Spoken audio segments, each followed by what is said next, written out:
Hello students, कैसे हो आप सब बच्चों। इसमें जो है साइकोलॉजी का मैं फर्स्ट चैप्टर और from very first page I am recording in this video.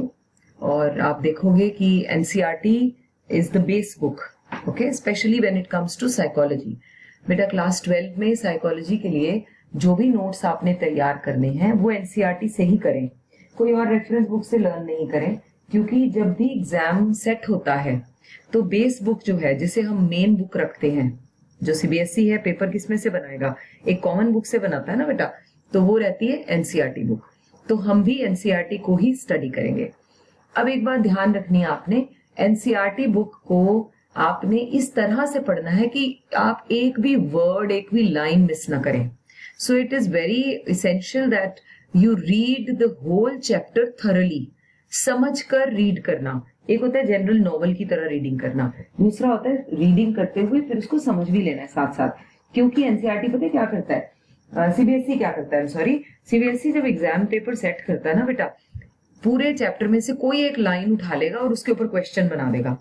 अब आपको कैसे पता चलेगा कि ये क्वेश्चन कहाँ से आया है? अगर आपने चैप्टर को बार बार पढ़ा होगा, और साल में इतना टाइम हमारे पास होता है कहने के लिए। साइकोलॉजी में सिर्फ 9 चैप्टर्स हैं, but they are very lengthy, बहुत कंफ्यूजिंग भी हैं, बहुत सारी चीजें मिक्स भी हो जाती हैं, बट इट्स ओके। हम अगर उसे रेपिटेशन में डाल दें, बार बार प्रैक्टिस करते जाएं, तो हमारे लिए चीजें आसान होती जाती हैं। करें स्टार्ट। चलो, ये है पहला chapter, as you can see on the screen. आप भी पेज खोल लीजिए अपने बुक का और मेरे साथ रीड करते हैं। ये जो है इनिशियली तो जनरल इंट्रोडक्शन के बारे में दिया होता है कि चैप्टर में की टर्म्स क्या होंगी और क्या क्या चीजें कवर होने वाली है, ये सब इसमें लिखा होता है। हम स्टार्ट करते हैं यहां से। As you can see the name of the chapter is variation in psychological attributes. अब हम कौन से एट्रीब्यूट्स की बात यहाँ पे करेंगे? हम यहाँ पर बात करेंगे इंडिविजुअल डिफरेंसेस के बारे में, जो कि आप बहुत डिटेल में क्लास 11 में पढ़ भी चुके हो। इस चैप्टर में आप बात करोगे, ये देखिए यहाँ पे इंटेलिजेंस के बारे में, थेरीज ऑफ इंटेलिजेंस के बारे में, तो ये सारी चीजें आप यहाँ पर डिस्कस करने वाले हो। ठीक है, कल्चर के बारे में, कल्चर और इंटेलिजेंस कैसे कनेक्टेड है, इमोशनल इंटेलिजेंस क्या है, स्पेशल एबिलिटीज क्या होती है, ये सब हम पढ़ेंगे। तो चलो पहले से फर्स्ट पैराग्राफ से स्टार्ट करते हैं। I am sure you are at page number 2। ये देखिए यहाँ page number 2, individual differences in human functioning. हम सब जानते हैं कि देयर आर इंडिविजुअल डिफरेंसेस, है ना, ये बात हम सब समझते हैं कि भाई हम सब डिफर करते हैं। क्या हम सब बराबर हैं? जी नहीं, हम सब बराबर नहीं है। We differ in colour, features, है ना, we differ in facial features हो गया, कलर में हो गया, कॉम्प्लेक्शन में हो गया, बात करने के स्टाइल में हो गया, एटीट्यूड में हो गया। हम बहुत चीजों से डिफरेंट हैं। और वैसे डिफरेंट नहीं होते तो हम कितना बोरिंग वर्ल्ड होता। सब लोग एक जैसे, सब एक ही कलर के, सब एक जैसी ब्यूटी के, तो क्या अट्रैक्शन रहता किसी को ध्यान से देखने का, क्योंकि उनका भी स्टाइल वैसा ही होता। तो ये इसलिए इतनी कलरफुल जिंदगी दुनिया है, इसीलिए हमें बड़ा अच्छा लगता है। देखिए, अगर हम प्लेन्स में रहते हैं तो हिली एरिया हमें अट्रैक्ट करता है, हिल्स में रहने वालों को प्लेन एरिया अच्छा लगता है ना, स्नो एरिया में रहने वालों को दी अदर एरियाज जहां ऑटम एंजॉय किया जा सके या और तरह का वेदर हो, वो अच्छा लगता है। It means variations are variety जिंदगी में बहुत इंपॉर्टेंट होती है हमें। It's something like change is always good for person's health. हम जब भी लोनली फील करते हैं या थोड़ा बोर होते हैं तो हम कहते हैं चलो घूमने चलते हैं, उससे क्या हो जाता है, हम रिजुविनेट हो जाते हैं। आप समझ रहे हैं? तो आपसे फिर क्वेश्चन आता है कि इंडिविजुअल डिफरेंसेस क्या है और क्यों इंपॉर्टेंट है। चलो पहला पैराग्राफ रीड करते हैं। Individual variations are common within and across all species. सभी में, इवन अब you talk about any species, it could be a dog और अ पेट, सबकी शक्लें सेम नहीं होती। सॉरी, डॉग और कैट और मे बी पैरेट, कोई भी ले लीजिए, सब एक जैसे दिखते जरूर होंगे, कैटेगरी सेम है, लेकिन एक जैसे नहीं है, उनमें भी चेंजेस होते हैं। Variations add colour, beauty to nature. For a moment think of a world around you where each and every object is of the same colour. एक ही घर में अगर सारे रूम्स में सेम टेक्सचर हो और सेम कलर हो, आप बोर हो जाओगे। से सब जगह रेड, ग्रीन, ब्लू ही है। How would the world appear to you? Certainly not a beautiful one. Would you prefer to live in such a world? मुझे तो नहीं लगता, मैं तो बहुत बोर हो जाती अगर ऐसा वर्ल्ड होता जहां सब कुछ एक जैसा है.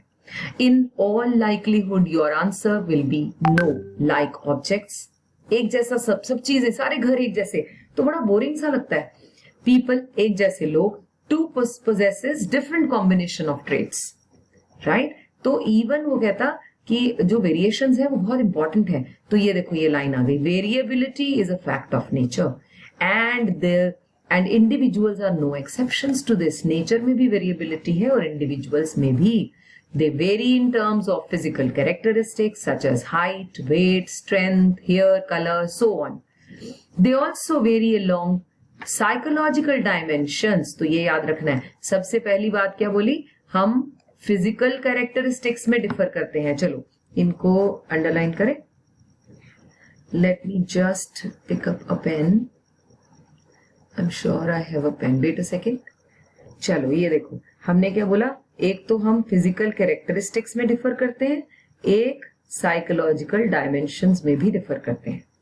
दे में भी साइकोलॉजिकल डायमेंशंस क्या हुई बेटा, साइकोलॉजिकल डायमेंशन से मेरा मतलब है कि क्या इंटेलिजेंस, कि कोई इंटेलिजेंट है, कोई डल है, कोई डोमिनेंट है, कोई सबमिसिव है, कोई क्रिएटिव होता है, कोई नहीं होता, कोई आउटगोइंग होता है, किसी को बाहर घूमना, बातें करना, सोसाइटी में सोशली एक्टिव होना अच्छा लगता है, कुछ लोग विड्रॉन होते हैं, घरों में रहना पसंद करते हैं.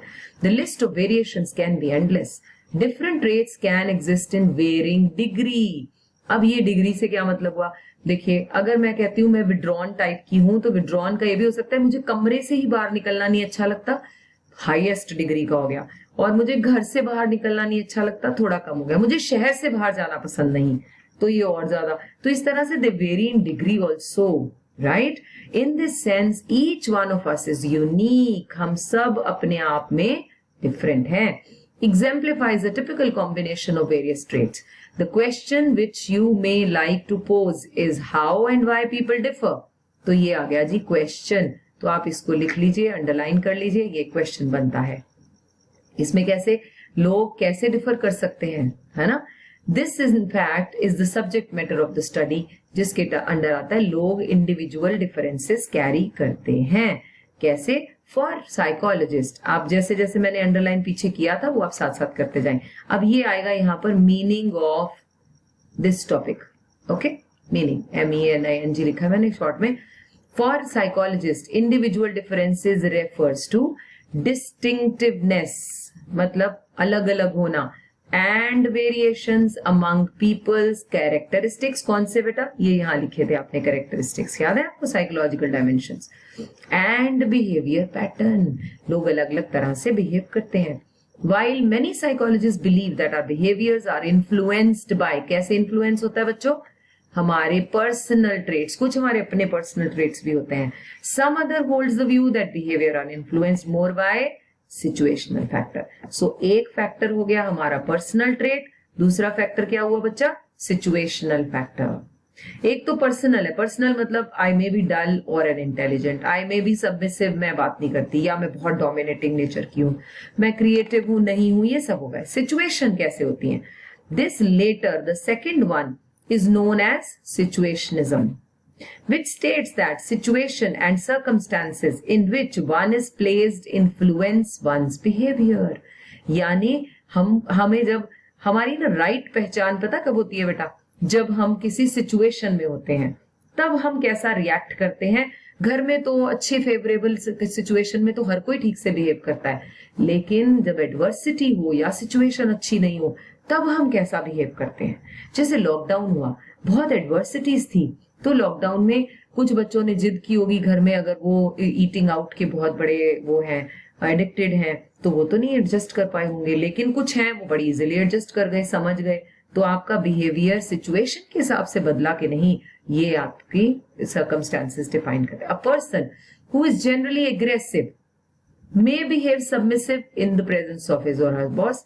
ऐसे देखा है कुछ बच्चे बड़े शरारती होते हैं, लेकिन वो घर में अपने पेरेंट्स के सामने या फैमिली के सामने होते हैं, जैसे ही कोई बाहर का आता है वो ठीक हो जाते हैं, उनके सामने बड़े वेल बिहेव्ड होते हैं. इसका मतलब सिचुएशन कैसी थी, situation was like this that they are not supposed to be aggressive at that time. जैसे इस बंदे की एग्जांपल ली, ये हो सकता है घर में बहुत चिल्लाता हो अपने फैमिली पर, अपने वाइफ पर, अपने बच्चों पर, लेकिन जैसे ही बॉस आए, जैसे ही बॉस आए, he is behaving nicely. Sometimes the situational influences are so powerful that individual with differing personality traits respond to them in almost the same way. मतलब वो इतनी ज्यादा, जैसे बॉस का आना इतना पावरफुल सिचुएशन हो सकती है कि वो ठीक से बिहेव करने लगा. Got it? Right. अच्छा, मैं इसको इरेज कर देती हूँ. चलिए. The situationist perspective views human behavior relatively more as a result of influence of external. मतलब situationist कहते हैं कि जो ये situation के हिसाब से लोग बदलते हैं, ये कैसा फैक्टर होता है? एक्सटर्नल, पर्सनल नहीं होता, एक्सटर्नल. यानी they are supposed to behave like in a nice manner in the presence of other people, maybe a boss, or sometimes what happens is, जैसे हम घर में होते हैं, घर में हम जैसे मर्जी बैठे हैं, जब कभी कभी थोड़ा लाउड भी हो जाते हैं, हम आराम से पजामाज में बैठे हैं, तो हम क्या सेम वे से वैसे ही बात करते हैं जैसे हम घर में करते हैं और किसी मैरिज पे करते हैं? नहीं, हम मैरिज में बहुत डिसेंसी से बिहेव करते हैं, लेकिन घर में नहीं. हम हर टाइम ऐसे होते हैं, बहुत जेंटल हेलो हेलो ऐसे करके नहीं करते ना. तो इट मीन्स हमें जो उस टाइम पर कौन सा फैक्टर है बेटा जो इन्फ्लुएंस कर रहा होता है? दैट्स द मैरिज और the formal gathering which is expecting us to behave in a formal manner. We cannot be casual there. मुझे नहीं लगता हम किसी शादी पे पजामा पहन के चले जाते हैं, या हम किसी शादी पे मतलब अजीब सी, जैसे घर में पिलो फाइट कर रहे हैं, हम एक दूसरे के साथ मस्ती कर रहे हैं, भाग रहे हैं, हम शादियों में नहीं ऐसे करते, है ना. ओके, चलिए आगे चले. Let's move to the next page. Wait, हाँ जी बेटे, इस यहां तक आपको बात समझ में आ गई ना, एक्सटर्नल फैक्टर तक. तो ये हो गया हमारा पहला पेज. हम अगले वाला पेज मैं आपको नेक्स्ट वीडियो में अपलोड करूंगी. Okay, bye bye, take care.